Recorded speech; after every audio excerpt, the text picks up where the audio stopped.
ಉಡುಪಿಯ ಜನಾಕರ್ಷಣೆಗೆ ಕಾರಣವಾಗಿರುವ ಉಡುಪಿ ಉತ್ಸವ ರಾಯಲ್ ಗಾರ್ಡನ್ನಲ್ಲಿ ಉದ್ಘಾಟನೆಗೊಂಡಿದೆ.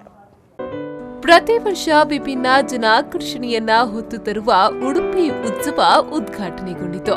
ಉಡುಪಿಯ ಕಲ್ಸಂಕ ಬಳಿಯ ರಾಯಲ್ ಗಾರ್ಡನ್ನಲ್ಲಿ ಉಡುಪಿ ಉತ್ಸವ ಜನರ ಆಕರ್ಷಣೆಗೆ ತೆರೆದುಕೊಂಡಿದೆ. ಶಾಸಕ ರಘುಪತಿ ಭಟ್ ಅವರು ರಿಬ್ಬನ್ ಕತ್ತರಿಸುವ ಮೂಲಕ ಹಾಗೂ ದೀಪ ಬೆಳಗಿಸುವ ಮೂಲಕ ಉಡುಪಿ ಉತ್ಸವಕ್ಕೆ ಚಾಲನೆ ನೀಡಿದರು.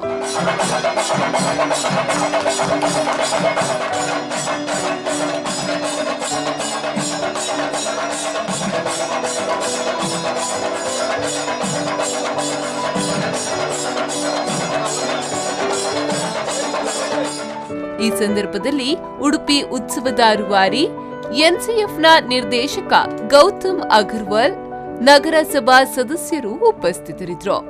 ವಿಶ್ವದ ಅತಿ ಎತ್ತರದ ಗಗನಚುಂಬಿ ಕಟ್ಟಡ ಬುರ್ಜ್ ಖಲೀಫಾ ಈ ಬಾರಿಯ ಉಡುಪಿ ಉತ್ಸವದ ಆಕರ್ಷಣೆಯಾಗಿದೆ.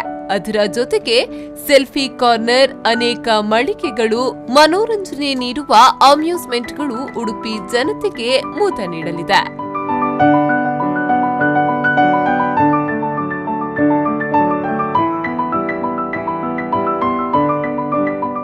Pallavi Santosh, V4 News 24/7 Udupi.